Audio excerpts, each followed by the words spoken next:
নমস্কার, আপনাদের সবাইকে জানাই শারদ শুভেচ্ছা। আজ মহাষষ্ঠী, দেবীর বোধন, ঘটে প্রতিমার প্রাণ প্রতিষ্ঠার পালা।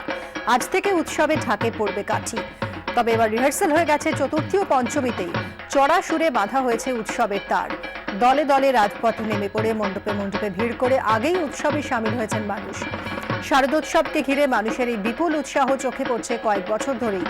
সারা বছর নানা সমস্যার মধ্য দিয়ে উৎসবের দিনগুলোর জন্য বাঙালি তার এই প্রাণশক্তি কিভাবে বাঁচিয়ে রাখে তা একটা বিস্ময়ের বিষয়। প্রতি বছর শারদোৎসবে বাঙালি এভাবেই নিজেকে খুঁজে পায়। আজও বেলা বাড়লেই মণ্ডপমুখী হবে জনতা। দিনে ও রাতে চোখে পড়বে সেই চেনা ছবি। মহাষষ্ঠীতে বেজে উঠবে উৎসবের ভৈরবী। দুঃসংবাদ আগেই এসে গিয়েছিল, পুজোয় বৃষ্টির পূর্বাভাস।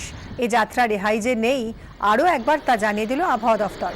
আগামী 24 ঘন্টায় কলকাতা সহ দক্ষিণবঙ্গে বিক্ষিপ্ত বৃষ্টির পূর্বাভাস আমজনতার কপালে চিন্তার ভাঁজ আরও চওড়া করল। এর পাশাপাশি আপেক্ষিক আর্দ্রতা বেশি থাকার কারণে ঘাম ঝরবে, ফলে বাড়বে অস্বস্তি, জানিয়েছে আবহাওয়া দফতর।